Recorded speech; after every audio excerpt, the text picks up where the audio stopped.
All right, let's call our meeting to order for the regular meeting for City Council, City of Perry, and have roll call. Coffee. Here. Bledsoe. Here. Marshall. Here. Davis. Here. Coldarn. Here. Rupp. Williams. Here. O'Shea. Here. Wortham. Here. We've got quorum. So Shay, will you offer our invocation? Yes. Please bow your head. Dear Heavenly Father, thank you for this community, this council, and this season of gratitude. Help us lead with wisdom, listen with open hearts, and serve with kindness. As Thanksgiving nears, remind us to be thankful, not just for what we have, but for this opportunity to serve. In Jesus' name we pray, amen. Amen. Thank you, Shay. That was very good. All right, item number 1, our consent Very agenda. good. Motion to approve. Second. And Coffee. Yes. Bledsoe. Yes. Marshall. Yes. Davis. Yes. Coldarn. Yes. Williams. Yes. O'Shea. Yes. Wortham. Yes. Okay, item number 5, proclamations, commendation, and reports by the governing body. So let's start with our Ward 1. Shay? Scott? Don't have anything. All right, Austin? Don't have anything. Joe?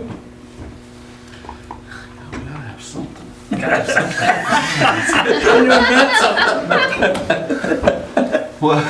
Well, I There guess goes our short meeting. Yeah. Well, no, I just wanted to compliment on some. There's a lot of properties being cleaned up around town, and Yeah. I just want to compliment the ones that are making that happen. I think the city is doing some of them, and I think some property owners are doing a few of them on their own as well. So I just wanted to recognize that. Great. Thank you, Joe. Danette? No. Sammy? I don't have anything either. And Derek? All right. Let's go on to item number 6, our presentation of Main Street of Perry quarterly report.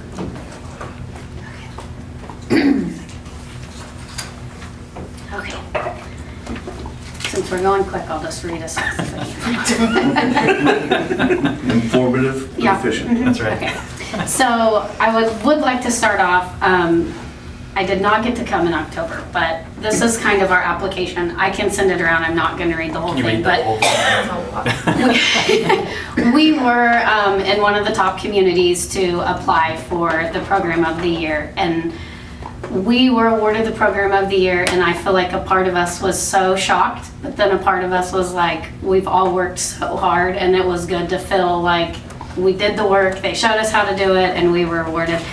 It's not for 2025, so the work that we had done was all for 2024. So I'm gonna leave this here if you guys kind of want to look at it. I don't want to read over the whole thing, but it is neat, and it was, it's just every committee that we have at Main Street doing the work that they've set before us, and we were doing all the things that they had wanted us to do, and we were up against, I think, 6 or 7 communities. If you win it one year, you can't win it, I think, maybe like 3 years after. So, I mean, there were probably some other communities that were up against, could have been up against us that, I mean, might have been a little bit more competition, but the thing is, it's like we're a community under 5,000, and some of the ones we were up against were bigger communities. And there's a lot of main streets that receive a lot more funding than we have, a lot more participation. So that was Well, Laura, exciting. I want to applaud you guys Yeah. and everything that you guys do, and thank you for everything that you do. Thank you.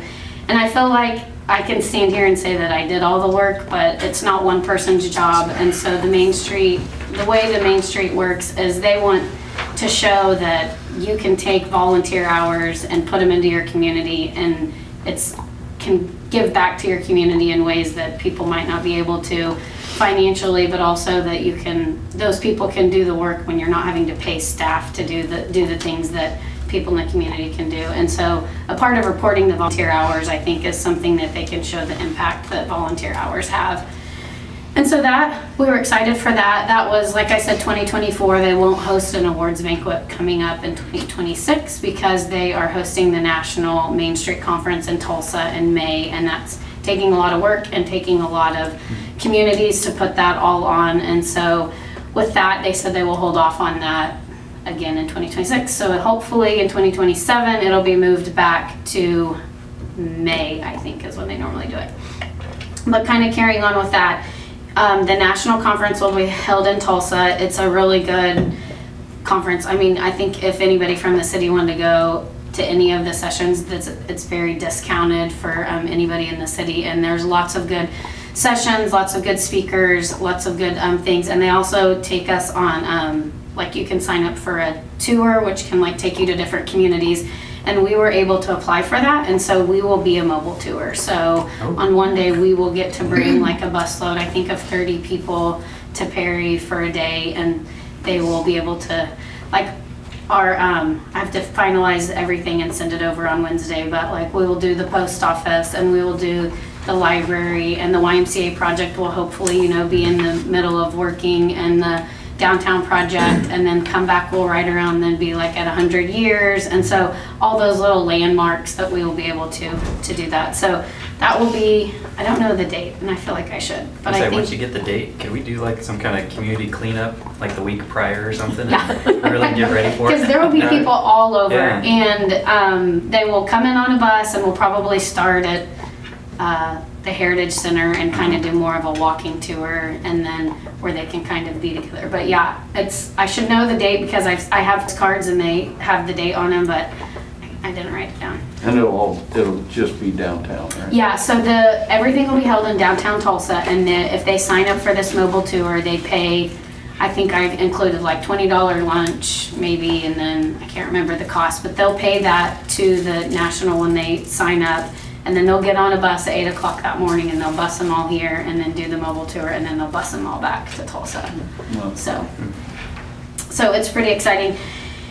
We hosted the Oklahoma Main Street Conference, and one thing that they do that I feel like is just so impactful that I've never really seen anywhere else until I did this was, as we bring in these people, they put just like a big poster board on the wall, and every dollar that people spend in Perry while they're here, they just tally it all up. So if like you bought something at a downtown store, if you put gas in your car, your hotel rooms, every single thing, for 40 people from a Tuesday afternoon to a Thursday afternoon, spent $8,000 in Perry in those few days. And so I feel like if we can push people, if there's ever an opportunity to host things in our community, it's something that is very important, because those are dollars that we just brought in and people spent. Like, we didn't make people go around and shop, and those are things like we fed them breakfast and they were able to go spend lunch. But it was not a huge conference, but if 40 people can put in $8,000 in a few days, it's very impactful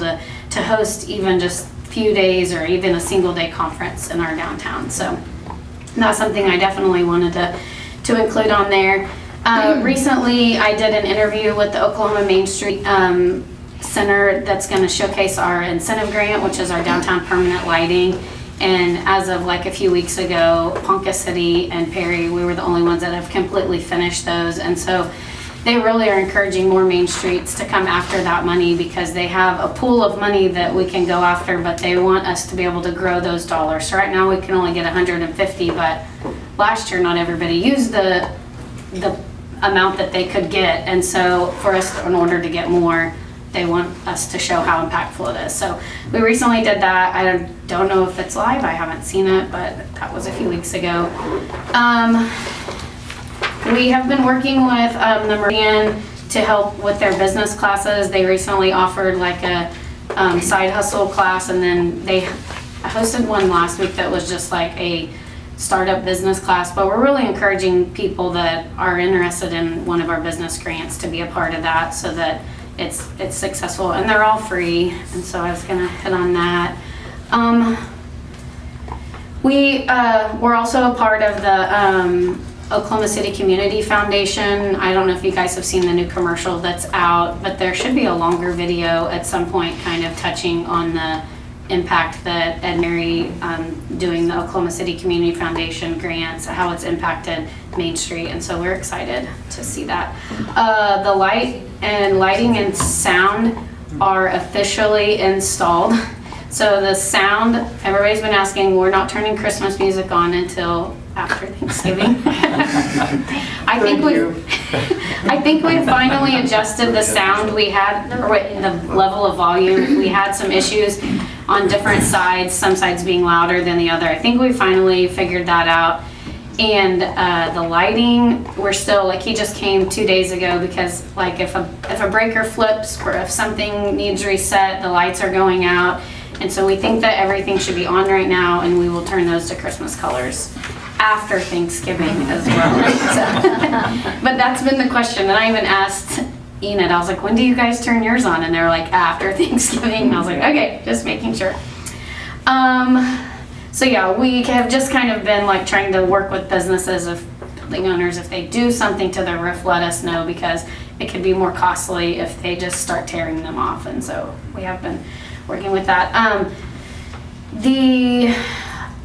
Our regular Main Street banquet was in October, and for anybody that was able to come, it was a great event. It was a great night. We were very lucky that Chuck was able to secure Matt Pinnell to come speak to us, because when I asked him, do you have anybody that might want to speak? He was like, oh yeah, I can get Matt there. And that was only like a 2-week notice. And so he was very impressed with the size of the event and the amount of people that came and just the things that were happening in our downtown. And I feel like that was great. And he focuses a lot on tourism, and he said that the things that we're doing are great. And I felt like that was very exciting.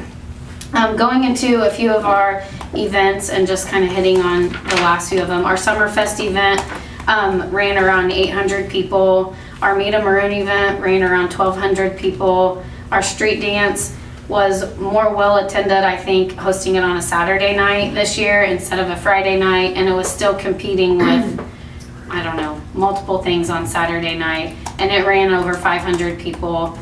And our Halloween, which everybody knows is well attended, it showed that there was 1,200 people that went around downtown on Halloween. For Christmas, it'll be on December 6th on a Saturday. We had to buy some new igloos this year. Our igloos didn't last as long as we wanted. I think 2 of them are pretty tore up, and so we bought some new ones. We are hopeful that we can, after the Christmas parade is over, put some furniture in there and people can enjoy some meals or go in there and hang out if they want, because I don't feel like we've used them as much after the parade. We will have a snow slide this year, but it'll be a little different, a little twist this year. We were able to work with Cody Sewell back in February to build our own snow slide, because we felt like the amount of money that we were putting in renting, and it's like a monster. It's got 2 lanes, the steps are a lot safer. It'll be amazing. It's all built on a trailer and it's ours. We don't have to pay that money every year to continue to use it.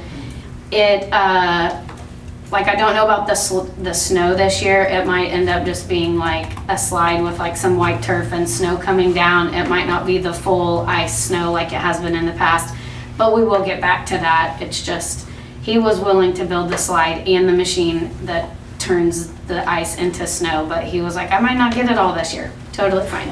So we will get there at some point. Our parade entries are open and the storefront grading is open. And we didn't get this done this October, this holiday season, and I'm hopeful to get it done in the spring, but there's an organization or a company that's called Yifty, and they have cards that you can put money on, kind of like a gift card, but it only works with businesses that are registered within that organization. So it would be where if you were able to buy $50, we could match it with another $50, but it could only be spent at businesses downtown. And so we're hopeful that we can get something like that, because some of the other small communities do that, like on Shop Small Saturday, and that way, you know, that those dollars are coming back. Our organization committee is working on our fundraisers. We have our garland and wreath sale. Hopefully those items will be in this week for people that didn't pre-order them. We will have some extra. And then our golf tournament is set for May of 2026. Our business grant that we have with our Economic Vitality Committee has been really successful, and it's just brought up a lot of questions within the committee that we're kind of adding to the grant of the existing businesses. Is it a new business? Is it an expansion of a business? What does this encourage, and does it produce any sales tax revenue? Is it bringing people to our business district? Is it increasing employees? And what is their 3 to 5 year plan? We really want this grant, as we get it out, to be able to like help support the businesses, but we don't want it to be like a handout where we're like, here, you're struggling, here's some money, maybe this will help. And so the question that the committee continually has, is how are we help supporting it to sustain it, but not just giving it out to help it, because I feel like we don't want it to look like people are coming to us like, oh, I have an idea, maybe you'll give me something to help start my business. And I think that going forward, within the next quarter, we might end up doing like matching grants or kind of revising it. When we first started it, we weren't really sure how it would be taken, and I think now we've kind of made a few changes to it. So that grant is not currently on our website. If people are interested in it, we just usually sit down and meet with them. It will be eventually. I think we're just still kind of making some final touches on it. Our design committee still has our facade grant. There's still funding there that helps with the facade grants. And we have even like reached out to people that, you know, need some awning help, need some certain help, kind of encouraging people to take advantage of that. With the big downtown project, our design committee is kind of the one that started heading that up. And last week they completed the survey for the downtown square, like the big survey. We have not seen all the results back, but we're hopeful when we get those back and they get back to GH2, we can kind of go back to the drawings and say, is this right? Is this gonna work? And then hopefully in January we can work with the county to start getting bids on certain things to start going.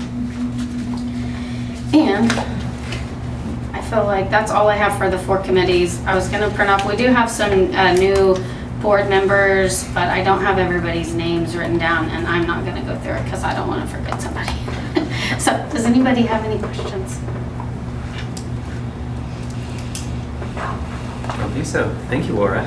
Try to talk as fast as I can. No, you're good. Like Scott said, we love what you're doing with Main Street. You guys are just killing it over there. It's a lot of work, but it's good. It's good work. And it shows. It's impactful work. It shows. You guys are doing a lot.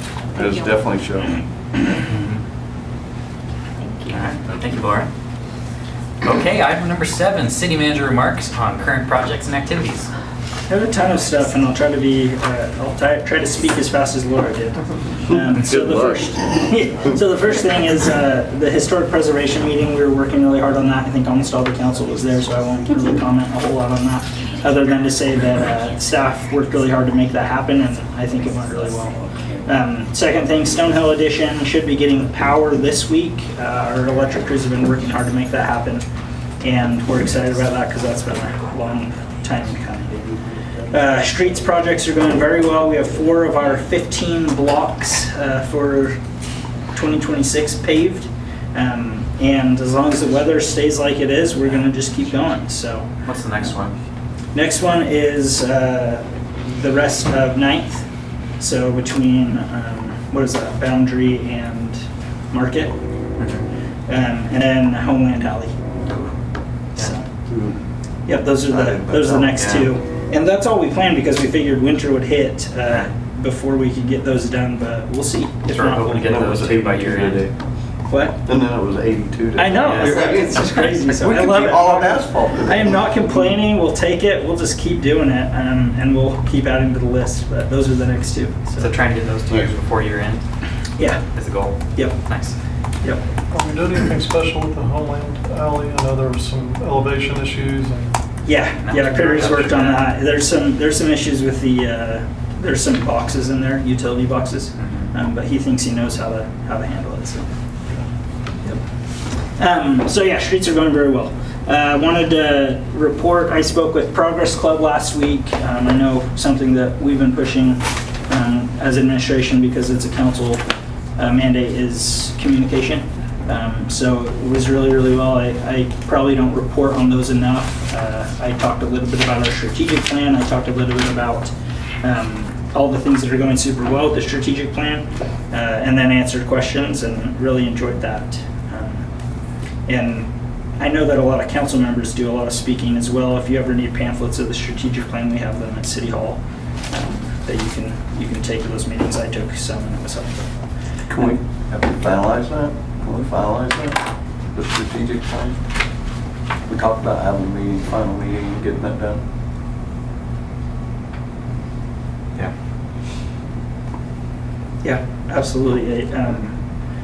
I think the last thing we kind of talked about with it is it's ongoing, right? We're always going to be making new goals and setting new priorities, and a lot of the stuff on there I was looking at the pamphlet we've done, you know, in the year and a half that I've been here. It's been awesome. So How long would it take to revisit that? Just to, I haven't seen it, I mean, I've seen it, but I've come on since it was, Right. since y'all worked on it. That's kind of the big thing, is there's some Yeah. people on staff that weren't, or on Right. council that weren't involved in that, yeah, we just those long hours. Right. the probably the best thing to do would be do a work session outside of a normal council meeting. And we can have dinner and talk about it and present what we already have, cross off the goals we've already done, expand on things that we need to do. So Come up with some new ones. yeah. Do we want to try and do that before the end of the year, or do you want to wait until after the holidays? Does anybody have a preference? I think it'd be hard to get anything in. Yeah. Yeah, I don't care if it's after the holidays, as long as we As long as we have do it. some, we have some on the calendar that we are gonna get it done. So maybe in the, let's see, so our next meeting, the first one in December, let's see if we can come up with some dates, or January or something. That sounds great. Put it on there.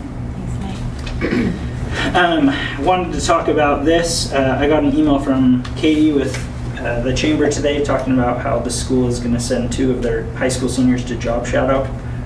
The administration team at the city, super excited about that. Wanted to open that up just so anyone listening knows, I love my job.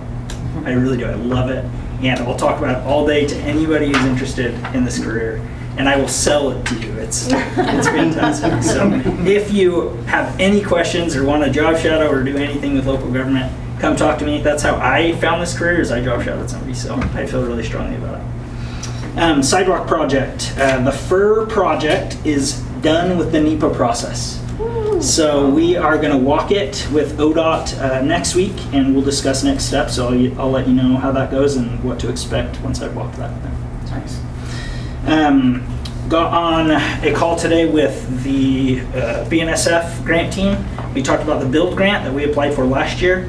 I don't know if I reported on this, but I had a review session with the feds who review those grants to see how we scored.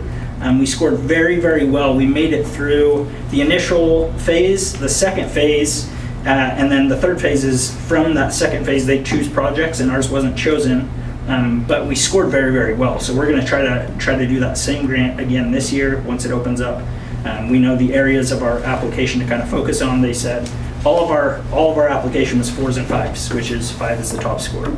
So did really, really well, and hope to get that one this year. That was for the possible overpass. That's for the overpass, yeah. And this specific grant would not be for the construction; it would only be for the planning. But that's what I'm planning on going for. It's 100%. Paid for by the federal government. BNSF would probably do a small match. That's what they did last year. But we wouldn't have to pay anything out of pocket for that. So phenomenal. Wanted to report quickly on Heartland Forward. Some of you may have seen posts from the city or from Mayor, who did some posts on the Heartland Forward initiative that we went to 2 weeks ago, which is a nonprofit that partners with the Rockefeller Foundation. They have this big initiative right now, which is investment ready cities. They're choosing 30 cities in the heartland of the United States before 2030. Perry was the 3rd city chosen on that list, which is amazing. Yeah. Right? And we don't totally know what that means yet because it's a new initiative. But they're going to come out and visit with us next month, talk a little bit about the projects that we have going on, talk about what needs we have. From my understanding, what it means to be chosen for an investment-ready city is they're going to provide us with data, contacts, and recommendations on what we can do to help Perry develop in the way we want it to develop. So very, very exciting there. Nick, forgive me if you already said this. How did you guys apply? Like, how did you get chosen? No, they found us through the Malzahns. Okay. They found us through the Malzahns, and they asked us. They said, "Hey, you guys are doing some really great things. We think you're ready for this. Do you want to be a part of it?" And we said yes. Wonderful. Yeah, there were a number of cities from Oklahoma that were there, and we were by far one of the smallest. I mean, Oh yeah, the other was we were Enid. Yeah, we were in there with Tulsa and Oklahoma City. I mean, Mayor Holt was one of the speakers, and to have Perry thrown in with these bigger cities to be like, they're ready for an outside investor to come in was surprising and nice to hear, because we were one of 3 cities, the first 3 cities selected. That's Yeah, incredible. Yeah. It was awesome. So who are the other two? Enid and Hutchinson? Hutchinson, Kansas. Hutchinson, Kansas. Yeah. Nice. The final thing I have is Project Duke. We are closing this week on that property, so they are going to be purchasing that from us this week, and that's been taking a lot of Rice and Ice time. With that, I anticipate, and it's a really good educated guess, is the company will probably be announcing in 2 to 3 weeks. So, I don't even ask anymore. I thought you were gonna say 2 to 3 minutes. 2 days. in 2 to 3 minutes, I'll burst through the door.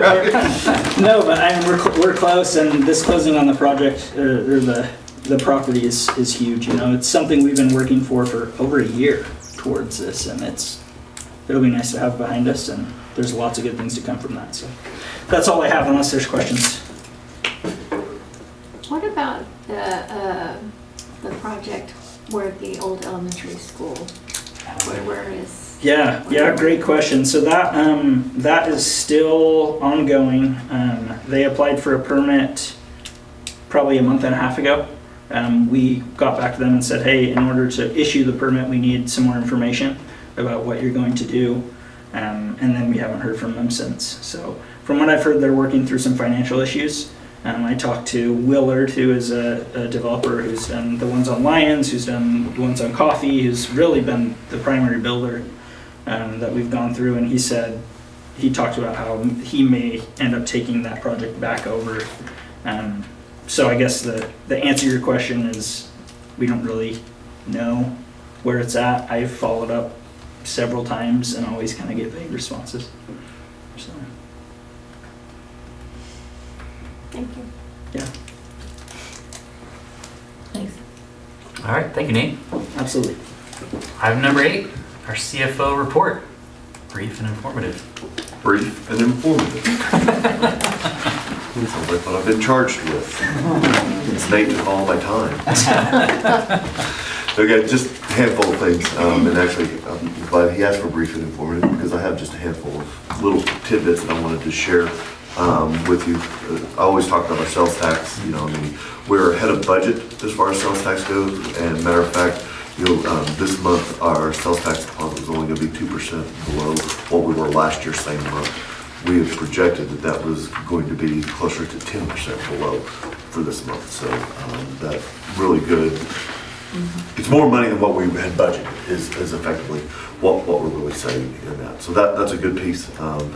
Use tax was down compared to last year, but again, use tax is just so fluctuating, and last year driven by a lot of construction stuff. So, whenever use tax is off, it doesn't hurt as bad, but we don't like to see things going down. We're still in good shape, and those pieces are there. If you're looking at the cash schedule, you'll see that we did have a decrease of about $300,000 in cash this month compared to last year, which is honestly, it's okay because we have some big capital outlay pieces, and that was really what I was going to hit tonight, and they all hit this month as far as that goes. About $260,000 on the ambulance that finally came in, and so that was nice. $220,000 on the ambulance. So we got that paid for. That cash is being carried over cash from prior year grants, and so that number is now spent, and we have an ambulance paid for. The fire had some capital outlay, about $9,000 in capital outlay. Police got their video cameras for $26,000. And then we had 2 other little pieces that are up in general government. We had about $50,000 in a grant to Main Street related to the square. It was a funded grant. You'll see that as an expenditure. That's why general government's up a little bit. And we paid about $62,000 in insurance premiums in the month of October. So it's our quarterly payments, but it is a significant number as far as cash goes. One thing we haven't done, and I mentioned it last month, and I'll just keep on noting, I paused 1 month of the transfer between the PMA to the city, just because I'm trying to get days in cash on hand up a little bit in the PMA. There's no real reason to necessarily transfer that cash, just to transfer it to the general fund. It doesn't get us anything. The general fund has about a little over 2.7 days of cash on hand. PMA is only looking at 1.3 months of cash on hand. So I want to make sure that we're getting enough cash on hand. Months. Sorry, did I say days? Well, normally we talk days of cash, but we're reporting it in months. I want to make sure that we get enough cash allocated between the two funds that we don't start with one just to get it to the other one. So that's the only reason that the transfers are set at 25%. If you're looking down your numbers, expect about 33%. We're 4 months into the year. You'll see that pretty much everything is hitting about where we would expect. Take out those seasonality pieces that we always talk about. So that is my informative and as brief as I could make it, unless you have other questions. Russ, do we have any idea what the pause in SNAP benefits in November could possibly do to just our grocery stores and anything No, like that? not even a guess. Okay. We won't know that until December. Yeah, we won't know that really until January. Okay. Because the November, whole lot would then get spending money in November. We don't actually get those dollars that were spent in November until January's report. So it's a 60-day lag. Thanks. Haven't asked in a while, but the hotel motels, is that still catching up, or are we? Still catching up, yeah. We're still working through a couple of months on one, but you'll know it was 23,000 this month, so we're back to we're collecting from all the hotels at this point this month. So we'll get there's probably another $20,000 that will get hit to that here shortly. Isn't that up right now, we're sitting at 49%. And then collected some back here. But then that'll level out and Yeah. should end up level up. Okay. Well, we will be over, that number will be over at the end of the year because we had some underpayments at the end of fiscal year 25 that we had collected. We collected those in 26. And so those are shown on a cash collection time frame. So as those are collected, that's what we show.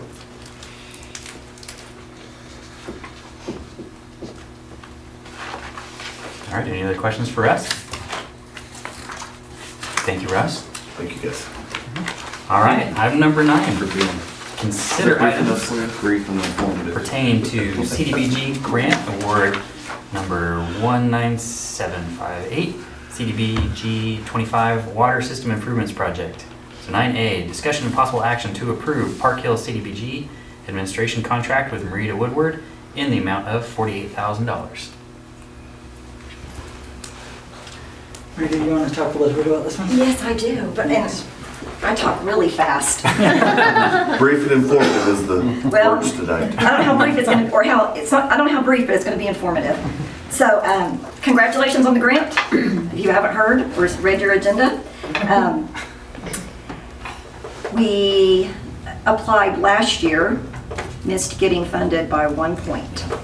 So we went back this year, kind of revamped it, helped that you had to notice a violation from DEQ to get the points. Anyway, the contract's executed.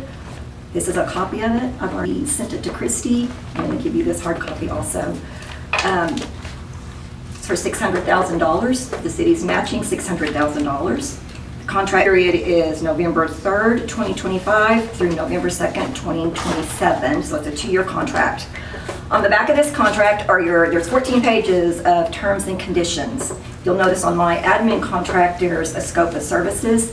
It's all combined. So my job as your grant administrator is to keep the city in compliance with all the federal regs and requirements for the grant.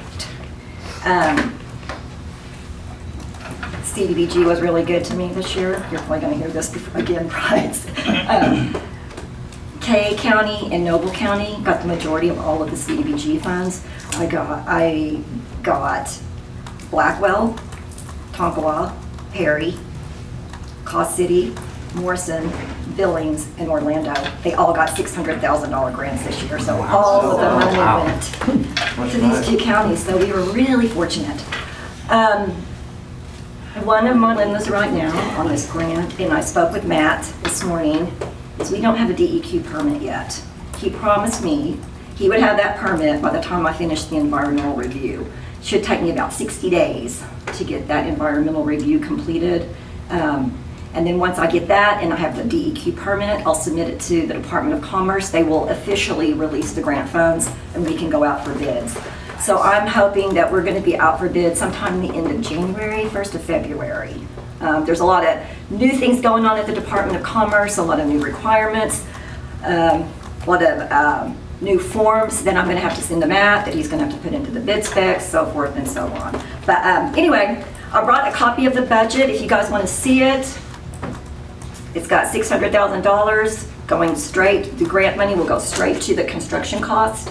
The city's match will be used to pay the remaining of the construction cost, all of your engineering fees and your grant admin fees. So hopefully when we go out for bids, we'll come in on budget and we won't have to come up with any additional money or anything like that. So on your agenda, I think there's 4 or 5 additional items. Bryce has broken that out really good in the explanation after those agenda items. So unless you want me to just stay up here while you pass them, if you have any questions on those. Might not be a bad idea. Okay. No, okay.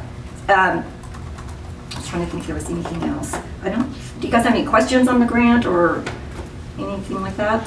Okay, awesome. Hope we get started soon. All right. We're gonna be waiting on that. Because I've already started the environmental review. Okay, thanks guys. Thank you. Thank you.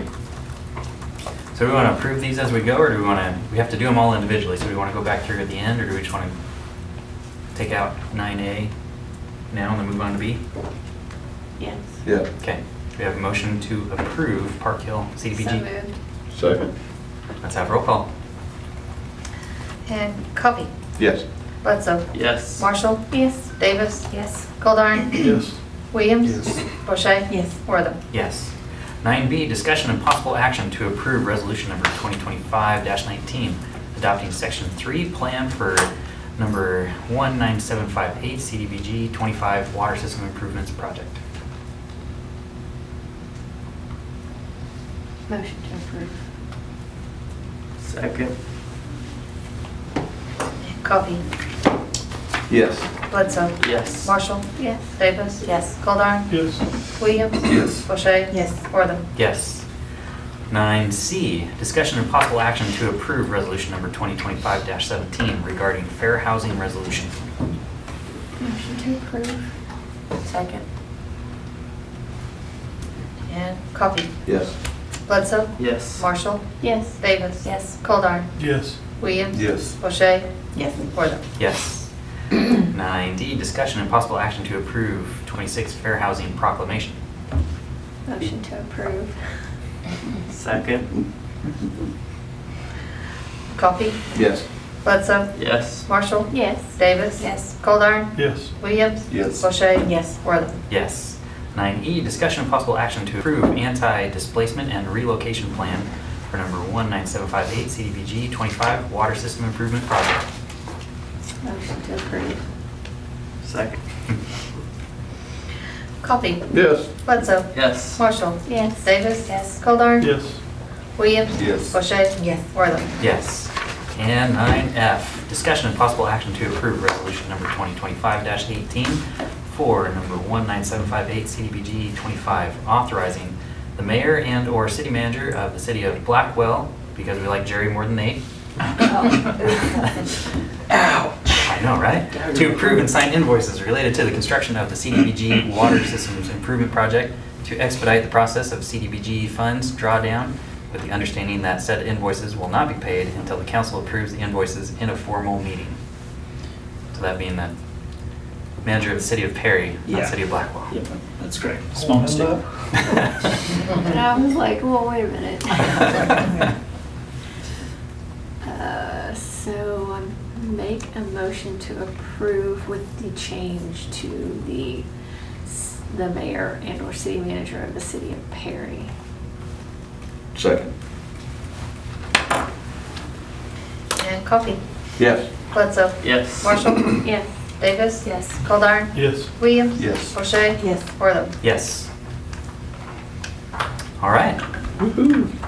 Thank you, Marita. Thanks. Thank you. Thank you. Item number 10, receive recommendation and consider action on the proposed HP Historic Preservation District. So 10A, receive recommendation from the Perry Planning Commission on the proposed HP Historic Preservation District. I believe we're all in that meeting, and so yeah, we got that recommendation from them.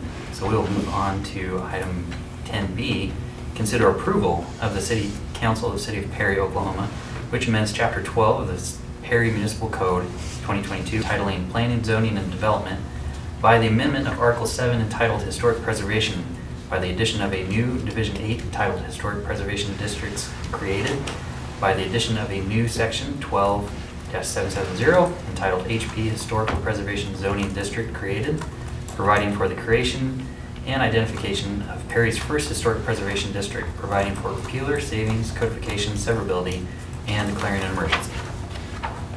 So moved. Go ahead. I'll send you. Motion approved. Item 10B. I'm just putting names down. Coffee, Yes. Bledsoe. Yes. Marshall, Yes. Davis. Yes. Goldar, Yes. Williams, Yes. O'Shea, Yes. Wortham. Yes. All right.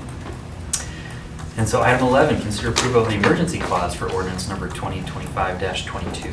So moved. Second. And Coffee, Yes.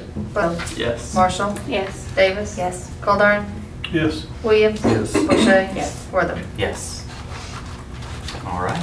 Item 12, approve items necessary to close on Project Duke. 12A, consider approval of resolution number 2025-20 of the City Council of the City of Perry, Oklahoma, authorizing Nate Reed, City Manager of the City of Perry, Oklahoma, or in his absence, Lawrence Wortham, Mayor of the City of Perry, Oklahoma, to execute and deliver the special warranty deed and all other documents and certifications required for the sale of Lot 1, Block A, Perry Industrial Park Addition to the City of Perry, County of Noble, State of Oklahoma, according to the recorded plat thereof, to BHD Land Development LLC, an Arizona Limited Liability Company, or BHD's assignee.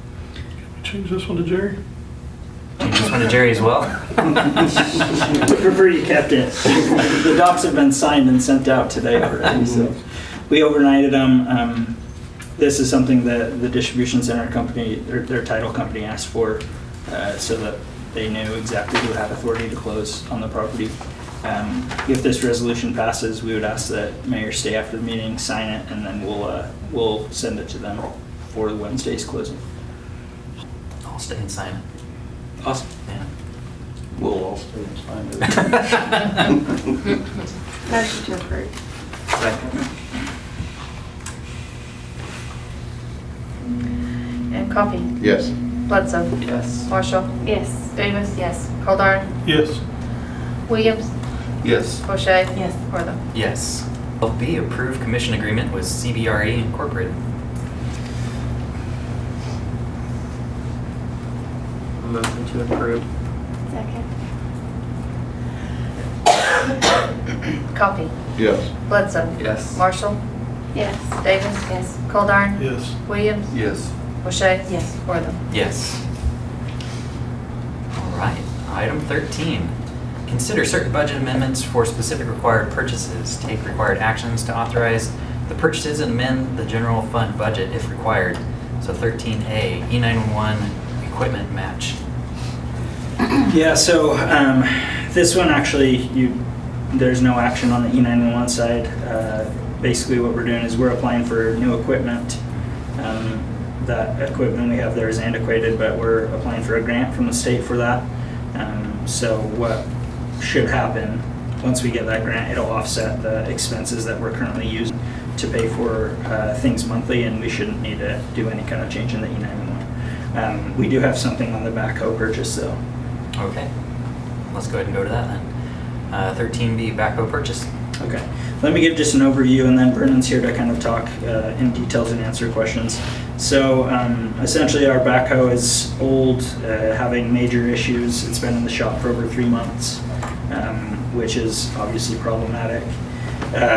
The bill that we're looking at is to the point now where it makes sense to put it towards something that's newer.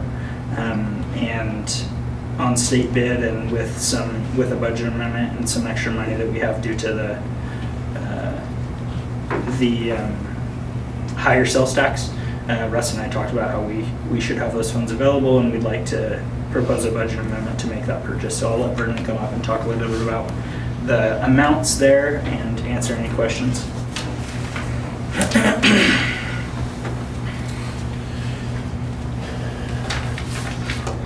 So the old one now, right now we're about 22,000 on repairs. They still are not sure exactly what's wrong with it. When they came and got it, it was supposed to be just an injector. They've replaced the injectors. They did not fix it. They've pulled the head off. They've checked the valves. They sent the head off, had it checked, put it back on. It is still missing. They put 2 more injectors in it. It's still doing the same thing. They were looking at changing some wiring harnesses, the ECU, which is the computer, on it. They haven't got that far with it yet. But right now it's at 22,000. I wasn't really looking at getting a quote on a new one. He just offered. He did, so I took it, brought it to Nate. The price of it on state bid is $75,506 with the trade-in. And then of course we gotta have the hydraulics put on it for our pump. It's $70,006.60 for a brand new one. It's a little bit smaller than the one we have now, but it's a 2025. Ours has 3,800 hours on it. And has other issues other than the one we took it in for. So I figured I would try this and see where we went with it, getting a quote on it. So, and then let's see where we're at with it now. Where is it at? It's at Great Plains, New Holland in Enid. So the 22,000, that's what we owe now, or that's the That's estimated? what we owe on it right now. For just repairs? For just repairs, yes. And it's not fixed? And it's still not fixed. Okay. That's as of today.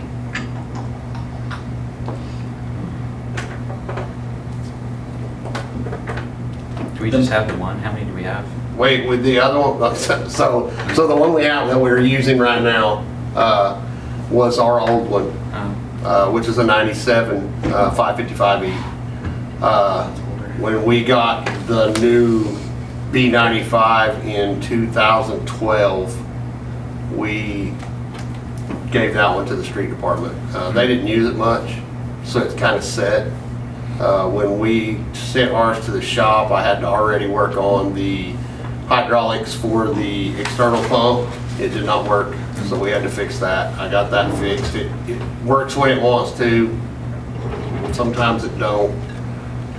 So when it don't work, we don't have a pump. Hydraulic hoses are breaking because they're old. We've rebuilt cylinders on it. Street department's rebuilt cylinders on it. There's some other hoses that are metal for the extended boom on it that have been bent. It was like that whenever we got it from them. I don't know what they had done, but they're bent. They're starting to leak. I don't know what it's going to cost to replace them. So they were going to have to be replaced at some point on it. So it's older, it's in working condition, but it's also, Yeah, it's older than the one in the shop. Right. And it has hydraulic issues, like our outriggers that we put down to hold us, they bleed off. I've not figured out where the leak is, whether it's in the cylinder or whether it's in one of the components on it, but I can't take it and tear that one down to find out exactly what the problem is, because then it leaves me without one. And I forgot to mention, and this is important, the brass valves that they have. They finished stripping them down, cleaning them, and brass is at an all-time high. So we've turned that in. It's going to be about a $50,000 revenue. Currently, with the system we have, we like to allocate funds that come from surplus equipment from a department to that department. And so 50 of the 70 would come from the brass valves. Oh, okay. And then 20 is really what we're finding just in capital projects that we're saving some on and just a little bit increase in sales tax. Right. So you said that the unit that you got priced was smaller than the one that's currently Yeah, in there? so the one we have is a B95B. The one that we got priced is a B75D. It still has the same capacity on the pump, on the digging depth. It's just it's got a smaller front bucket on it. It's not as wide or near as tall. It's 15 horsepower less than the one we have, which running the one we've had, I guess it's had issues for a while, so. So you might be equivalent? I mean, it's probably equal to what we would be getting now anyway, so. I just, so did you get a price, did you get a price on one the same size that you have? This is something they have, it's in the yard, on the lot right there is what they have. I did not, because it's something that would take months to get. This is something that they've already got.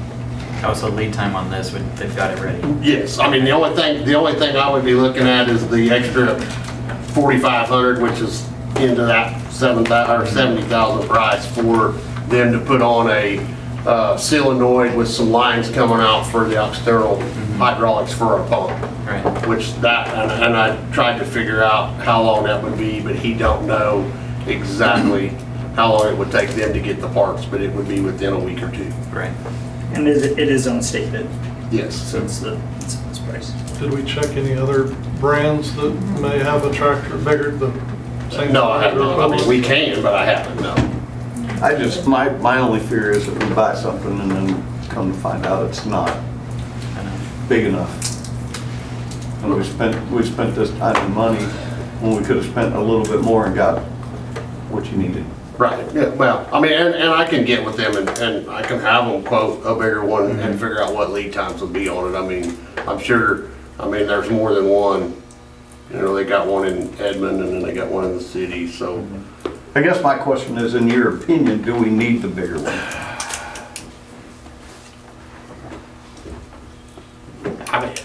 No. I mean, why we have the bigger one, I'm not sure. I mean, the bigger one's harder for us to get into easements and stuff. There's places it don't fit.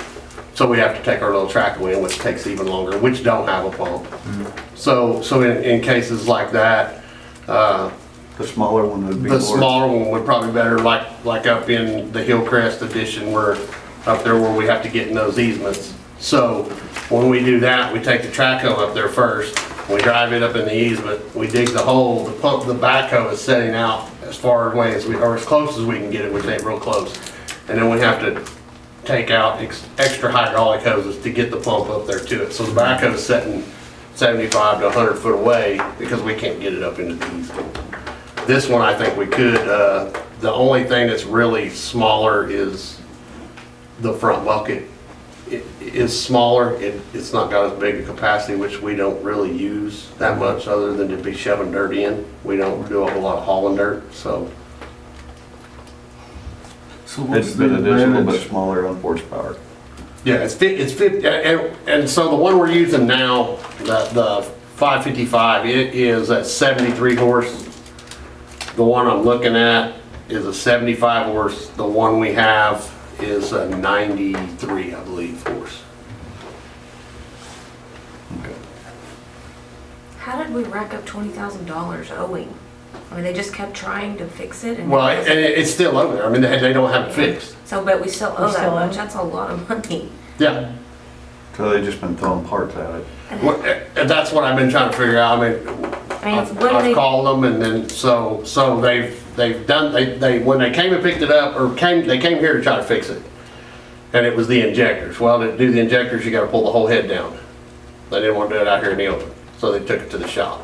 And then once they put the injectors in it, the ones they thought were bad, which was 2, they only put 2 of them in, put it back together, it was still missing on the other ones. So then they tore it back down, put those in, it was still missing, it's still missing. So then they went ahead and pulled the head down, thinking it's either a washed out cylinder or So each time they valves or. did that, they didn't call and say, hey, it's gonna cost X amount, it's gonna keep going up. Yeah, they never called, no. And I had no clue where they were at on it. I just have a hard time with $20,000 owing on something we can't even use, you know? It's not fixed. And we It's still can, not we can fixed. talk to them. You know, we can say, hey, you guys did all this stuff without permission. Without asking, I Yeah. mean, most places you're getting something Right. worked on, they call you and say, hey, it's gonna cost $5,000, are you okay with that? Instead of just proceeding and letting it get up to 22,000. Bryce, what's the process? And you said state bid, I think. Like, what is the process? How many bids should we be getting on this equipment? If it is a state bid, under our policy, we can take the state bid. And there very well may be in some way of getting that repair bill down. It'll depend on what we signed, you know. Somebody signed something when I imagine. Okay. They picked it up. I would have to go and look, but I know when they picked it up, I wasn't there when they picked it up, so. They've been terrible. I mean, they've just been terrible.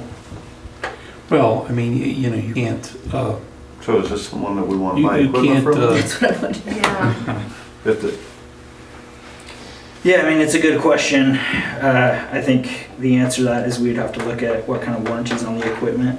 It's not like they're making it, you know, so it's, Well, yeah, and I understand, it's just, you keep throwing parts at some, at some point you go, well, wait, I made that decision and it didn't work, so I have to eat that, right? As a shop, I would think. Right. I mean, And I understand the urgency, but if if we have another option that's. yeah, and if we're gonna spend $70,000, we might as well get other bids.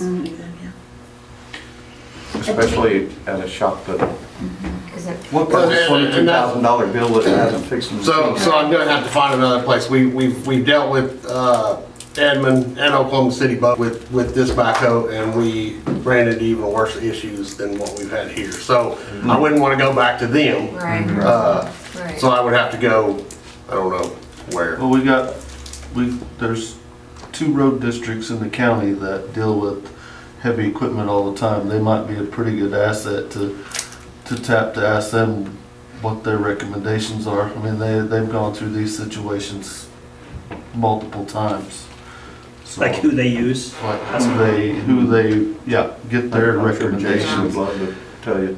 Yeah, they'll tell you what. Yeah, we can ask them, because that's kind of the issue we run into, and I know it sucks, but it's like, there's just not, we don't know of a lot of options, right? So it's like, We've done really well at building that relationship with them, we utilize that and. Yeah, there's other options out there that for mechanic work on heavy equipment that may get better results than some large dealerships like that. I've ran I know into a guy that out personally. East of town that does very good work.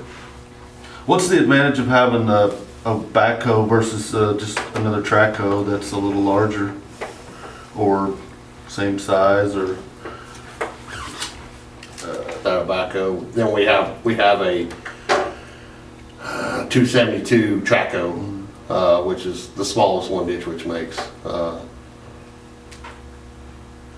I think it would be the way the pump hooks up to it. What is the pump? I guess It's the pump for pumping out the holes from the water. like a water pump? Yeah, Okay. yeah, It's yeah. We have a 4-inch hydraulic water pump. Yeah, we have a Okay. 4-inch hydraulic water pump. See, and on the Tracos, they hook up off the boom. And on our backhoe, it comes down right off by the fuel tank. I didn't know if it was just a logistics thing. It's easier to road a backhoe over there around. Well, and we've always, Unload, unload yeah, I would say Traco. we've always rode the backhoe. I mean, I would say we probably got, if we went Traco wise, I mean, we've got a big trailer, we've got a 550 truck. I mean, it's not that we couldn't haul it. I mean, if we went that way. It's just, I think it's pump wise, because with it being hooked up there, and I don't know whether they could put auxiliary on a Traco, but on the backhoe being there, we can dig while it's pumping. So we can have it in the hole digging and pumping. You gotta at the have a same certain time. amount of horsepower to run that Yes. hydraulic pump. Yep. Yeah, well, not really the horsepower, it's the flow on the hydraulics pump. Okay, so, and, well, I just thought, I was just thinking a little hydraulic system like they use for the power tools at the fire department, the hydraulic.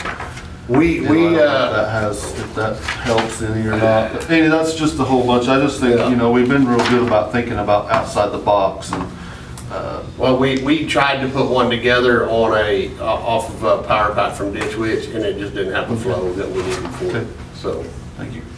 I have no idea, backhoe, pump, track hoe, any of that, but I am interested, like, are there not other, what do other municipalities do when their equipment, who works on their equipment, like statewide or?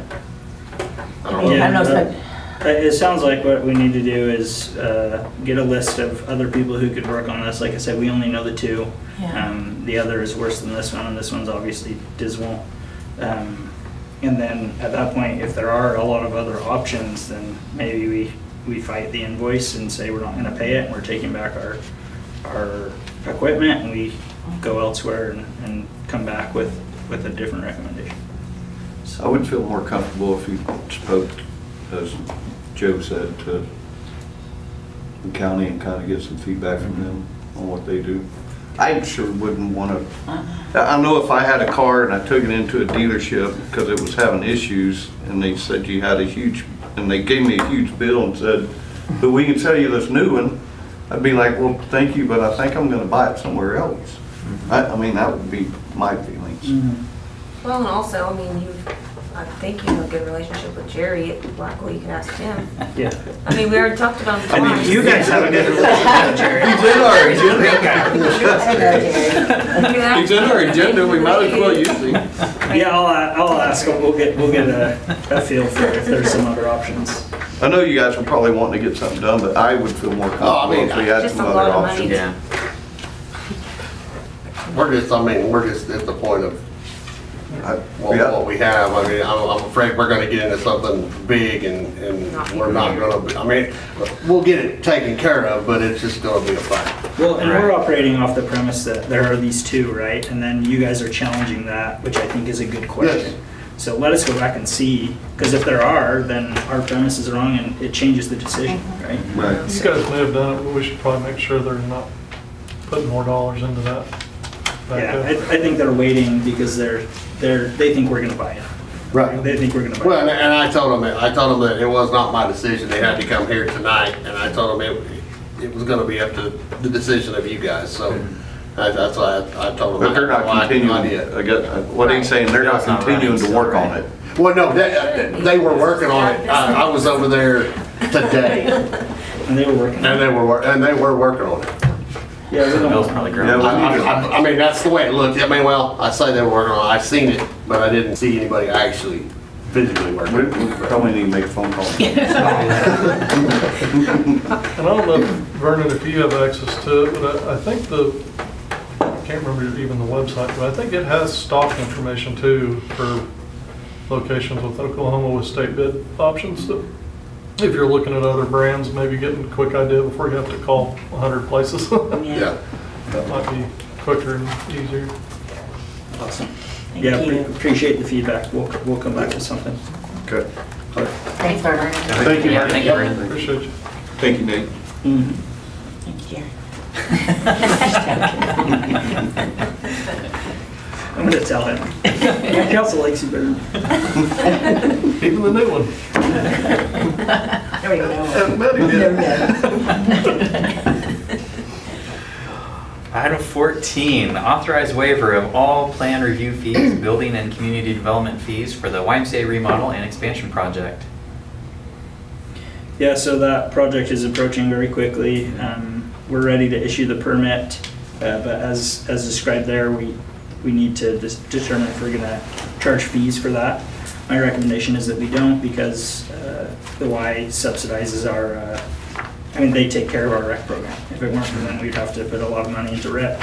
And I know they're still trying to come up with, the rest of the money to finish that project off. I don't think we want to take from that where it's gonna be such a blessing to the community and to the city. So before we issue the permit, because we tell them how much they have to pay when they come pick the permit up, we wanted to bring this to council and make sure you were okay with that if we waive those fees. Do you have an estimate on what that amount would be? Couple $1,000. Okay, so the, And that's just lost revenue, it's not costing us. Correct. Yeah, we do waive fees for other projects. The arena, we waived the fees for. I'm trying to think, we've done a couple others, so it's not uncommon. Is there criteria that we use to waive? Yeah, we kind of just look at, well, you know, how much money are they gonna put into the sales tax of for the building? How big of a blessing is it gonna be for our community? How badly do we want it, you know? Yeah. Well, project's near and dear to my heart, so, you know, I love the why. I just, if someone else comes and wants the same thing, it sounds like you've already done it before that. Yeah, so I think my answer would be if future people come and say, hey, we'd like to get these fees waived, the answer is basically like, well, if I think it's gonna be something that the council can get behind, like you said, like, I think we're all supportive of the why. Even a project like that brings in a lot of use tax. And it makes the community better. I mean, yeah, there's a whole lot of criteria, and I think it checks every box. Yeah, it's a good partnership for us as a city. It shows our investment in that partnership. I mean, you've got different parties like the Malzahns putting money into it, the YMCA doing things for the community. For us to do something like that is Well, like we've said before, to Good have a faith. YMCA like we have, and the Right. size of town that we have, we probably need to coddle that a little bit. right. And I wouldn't want the city running wreck. Like, the Yeah. fact that they're doing that is huge. Right. Yeah, it's a lot of work. We'd have to, I mean, you know that, we'd have to hire a lot of people. So do we need a motion on this? Motion to approve the waiver of the fees. Second. I think the reason why this even would be a question is the formula that we have on some of the code schedules and things that in past it was a set number and it's not anymore. And maybe we should revisit that again. Oh, it needs to be revisited, absolutely. Yeah, it's way off base. So that, I mean, if it's a couple thousand, that's great. I was worried it was gonna be much more than that with that formula, so. All right, any other discussion? Okay, Coffee, Yes. Bledsoe, Yes. Marshall, Yes. Davis. Yes. Goldar. Yes. Williams. Yes. O'Shea. Yes. Wortham. Yes. Hey, before, did we need to do anything on 13? Do we need to tell that to bring it back, or? No, we just gave direction to Okay. bring it back to us. Okay. I believe we don't need to make a motion or anything on that. All right, item 15. Consider approval of ordinance number 2025-24 of the City Council of the City of Perry, Oklahoma, amending Chapter 1, Article 7 of the Perry Municipal Code 2022 by the adoption of a new article entitled City Records, providing for Section 2-701 entitled Purpose, providing for Section 2-702 entitled Statement of Policy, providing for Section 2-703 entitled Appointment of Open Records and Record Retention Custodians, providing for Section 2-704 entitled Open Records Request, providing for Section 2-705 entitled Processing Records Request, providing for Section 2-706 entitled Scope of Records Search, providing for Section 2-707 entitled Records and Storage, providing for Section 2-708 entitled Computer Records, providing for Section 2-709 entitled Fees for Records, providing for Section 2-710 entitled Accountability for Funds, providing for Section 2-711 entitled Open Records Form Adopted, providing for Section 2-712 entitled Legal Questions, providing for Section 2-713 entitled Reserved, retaining Section 7-214 entitled Destruction of Public Records, scanning and storing public records, providing for the repealer of the current Section 2-701 through 2-713 and Sections 2-11, 2-712, and 2-713 of Chapter 18 entitled Fee Schedule, providing for savings, providing for codification, providing for severability, and declaring an emergency. I feel like Bryce said. Yeah, did you write that one? He did, and I'll let him take this one too. Will you talk about it, right? Yeah. Well, the word chickens is not in this ordinance. So it's good. If everyone would turn to tab 15, let's just run through this ordinance. First of all, as the mayor read, we're repealing the existing ordinance. Okay, so we're starting out with a new ordinance, and that's because that ordinance has been your ordinances for decades. And the legislature did something different. And they provided some safeguards and some accounting and a two-way conversation that will occur between the record requester and the governing body. And that's all done by state statute. I believe that I mentioned that in my legislative presentation of a few months ago. It became effective on November 1st. And this is important because more and more, don't ask me, ask her, more and more we're getting a record request from commercial folks, and they want everything. And they're making requests that are just giant. And the clerks just don't have time to put it together in any effective manner. And the statute allows us to ask the requester to be reasonable. Okay, and we're going to go through that. So first of all, I want to make clear on the first page, we're setting out the purpose. And the purpose is all of our records are going to be open. And unless there's an exception under the Open Records Act, it is an open record. And of course, some of those determinations have to be made by me because sometimes they involve juveniles or they involve confidential information or litigation files or other issues, or releasing people's names and associated with houses, house addresses. People that commit battery, and I'll love to know if they can make a request and put a name with the house. Well, that's where she lives. We don't allow any of that.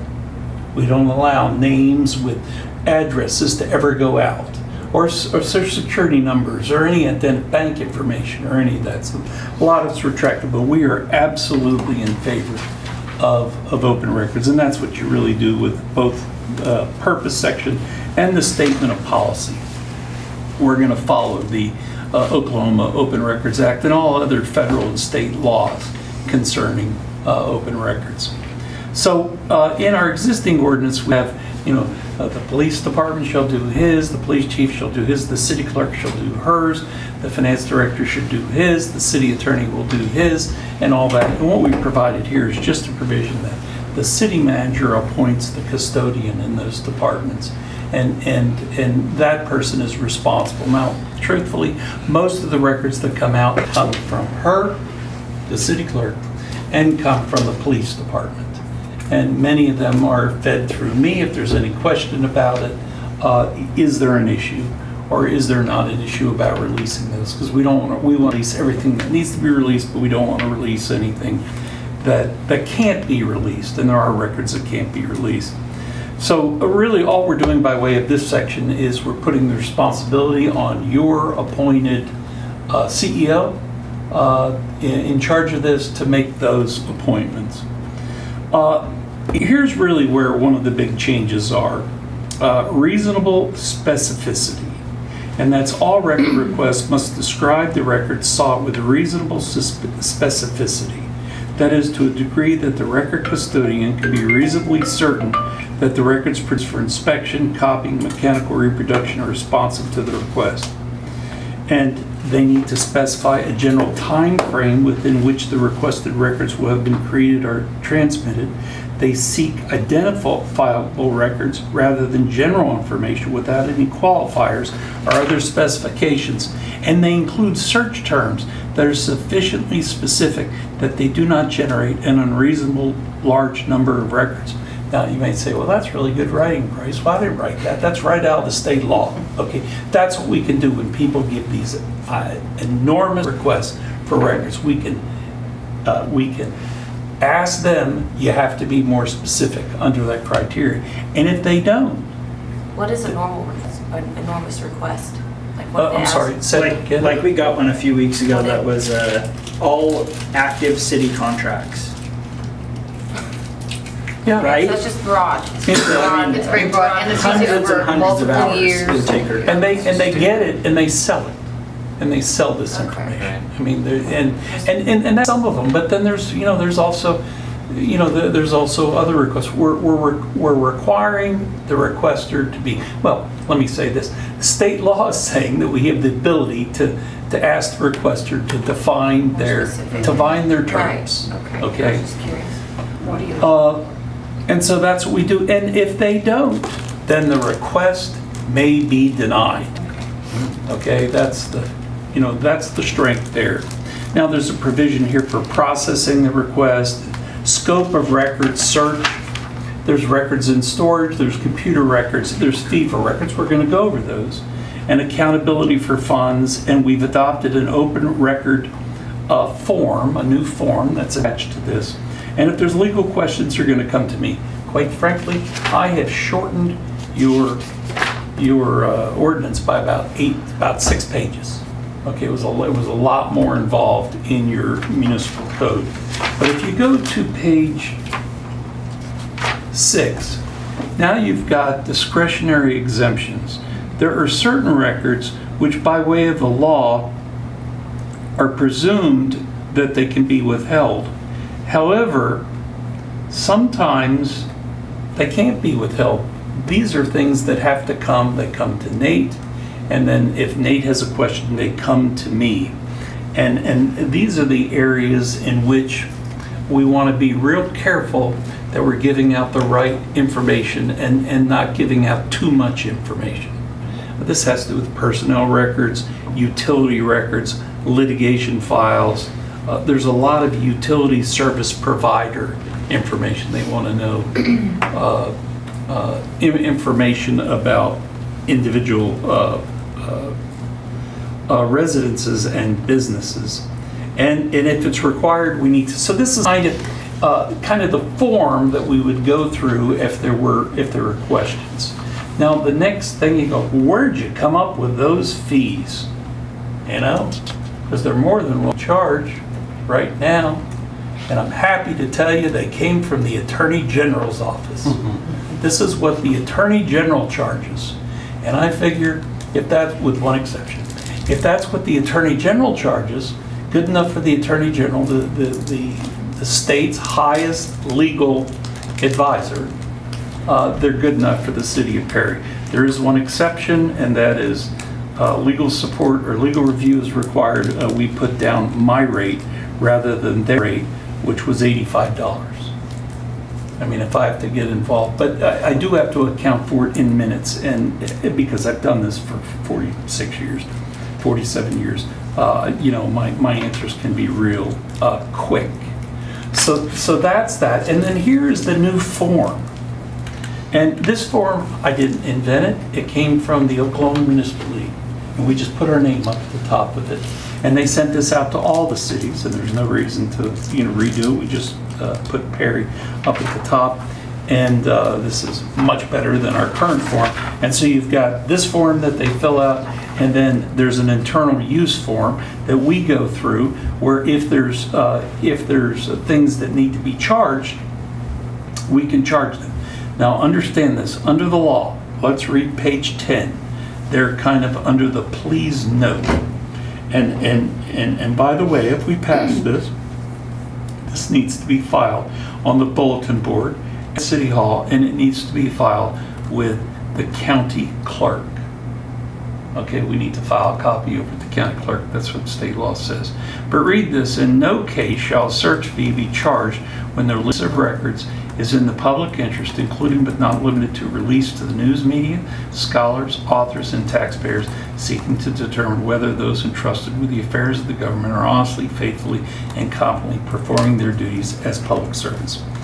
Now, this is when they request copies of the records. Okay, anybody can come in and look at the records. I mean, that's all for free. I will note, if you turn back to the AG thing, we have picked up now some fees for digital reproduction. People go, well, you just put it in an email and send it to me. It doesn't cost you anything. Well, it does cost money. And putting it on, we've got a thumb drive cost and a digital reproduction cost per page. Once again, these are the rates charged by the Attorney General, so I would think they would be very fair. You know, I know that this just got dropped on you today. I'm here to tell you, this is so much better than what we have. This is 2025. We've been operating in something that's probably 1995. And I want, you know, not only do we need to pass this and use these forms, we need to train the staff on this, on how to work through these and get this done and part of our protocol. It wasn't very brief. But it was comprehensive. It was. It was Was good. informative. It was very It was informative. Yeah, that's why it's just. He only gets a 50 today. I liked it, Bryce. I think my first question is, so you kind of jumped over it, section 2704A intake, the intake portion. It sounds like there that requires, there's no way to email your request in or submit it without talking directly to the record custodian or the clerk. I'll tell you, there is the alternate version provides for a record portal. Okay? I know we don't have that. Sure. I mean, we'd have to set one up. And if you adopt this and you say what we really want is a record portal, okay, then this ordinance is easily amended. But, you know, I can't do it. Maybe Tyson can do it, or we can hire somebody. But, you know, to come in and do do an online record portal and put that in there with, you know, the information in there and it can go back and forth in that way. That's kind of above my technology knowledge, but we could put that in there. I just know that as of today, we don't have it. I guess, Michael, and I don't know about Oklahoma, but some states, any employee has to take them. It has to go, you know, and then be directed to the records custodian. In this case, it sounds like you have to physically have contact with the record custodian. Is that true or not? The way this is set out, yeah, it's submitted to the record custodian, but if you make a call to City Hall, we will get it to the proper So they can person. submit it.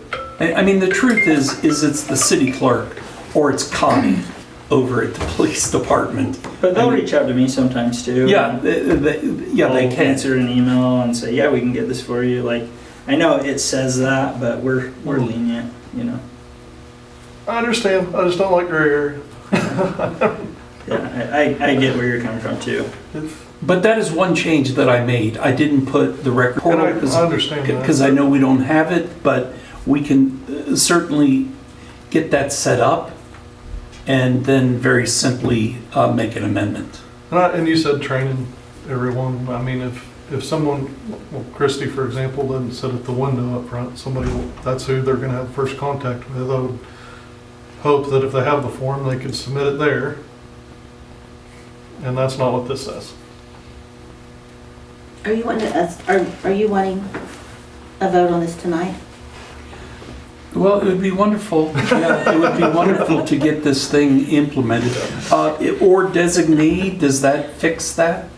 If we don't, I have to read it again. I just feel Motion to like, table. I feel like if we're gonna try to, Or vote that motion. if we haven't really had time to look at it and go over it, like I think transparency wise, it could look like we're trying to push something through. I think something clearly needs to be done, but I don't know about if I feel comfortable voting on it tonight. Well, I have we have lived under the old one for a long time. I would just suggest that we, if not tonight, that we put it on the next agenda.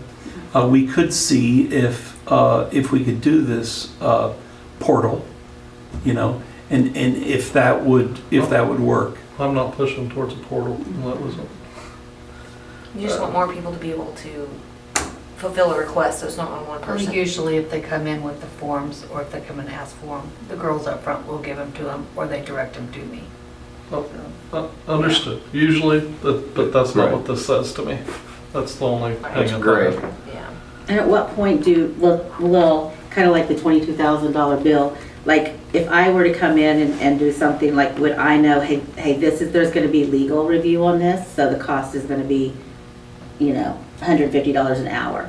And is it going to like pause people from asking questions when they are requesting records?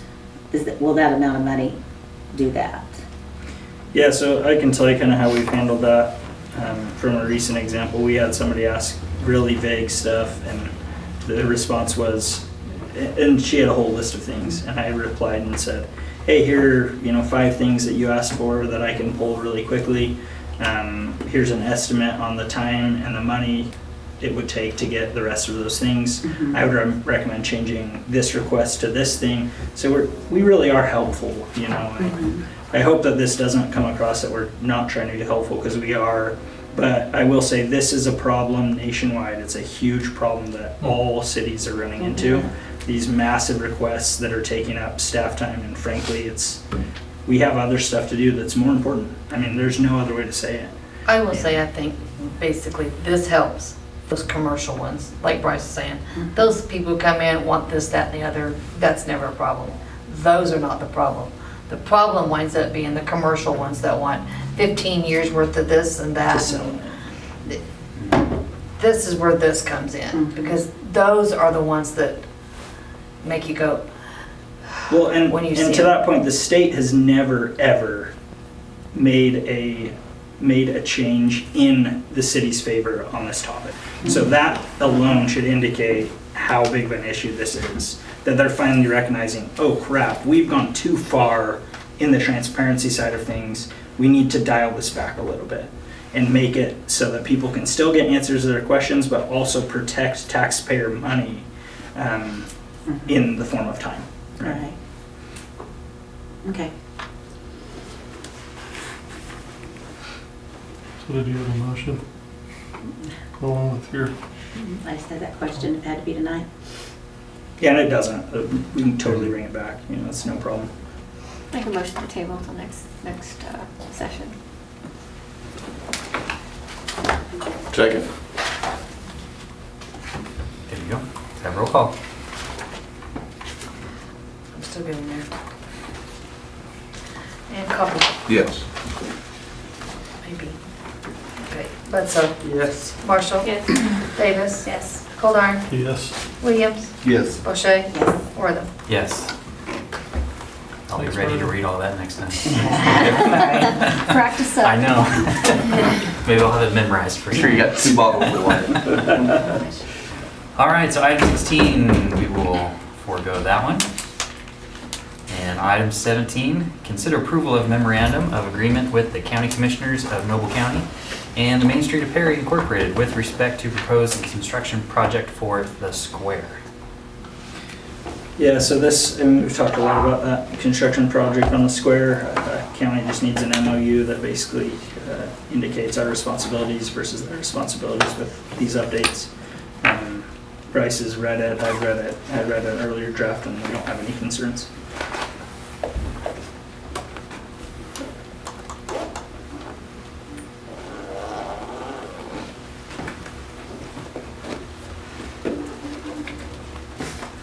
Make a motion to approve the MOA with the county and Main Street. I'll second. All right. And Coffee, Yes. Bledsoe. Yes. Marshall. Yes. Davis. Yes. Goldar. Yes. Williams. Yes. O'Shea. Yes. Wortham. Yes. Item 18, consider convening into executive session for the purpose of discussing the purchase of certain real property located near the Interstate 35 corridor, pursuant to Title 25, Section 307B3 of the Oklahoma statutes as amended. So moved. And Coffee, Yes. Bledsoe. Yes. Marshall. Yes. Davis. Yes. Goldar. Yes. Williams. Yes. O'Shea. Yes. Wortham. Yes.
Motion to reconvene?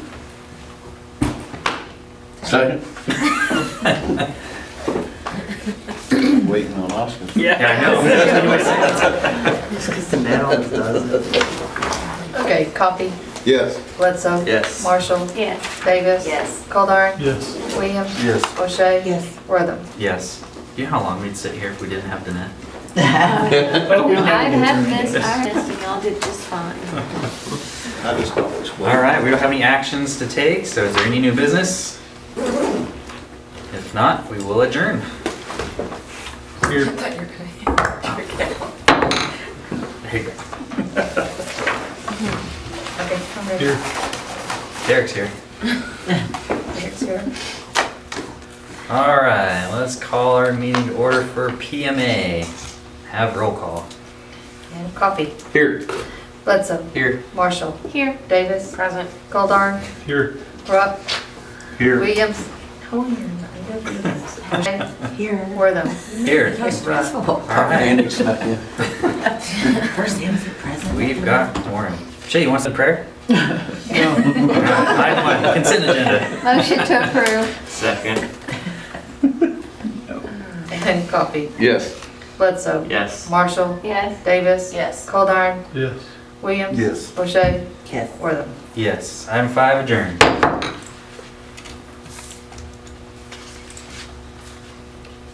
Okay. Call our meeting to order for the Perry Facilities Authority and have roll call. Okay, Coffee, Yes. Bledsoe. Here. Marshall, Here. Davis. Here. Goldar. Here. Rupp. Williams. Here. O'Shea. Wortham. Oh, here. Item 1, consent agenda. Motion to approve. Second.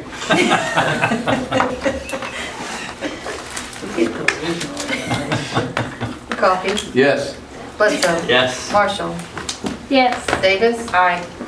Goldar. Aye. You were. I almost said Williams. present earlier as well. O'Shea. Yes. Wortham. Yes. See? All right, item 5, adjourned. Thank you. Board's gonna stick together.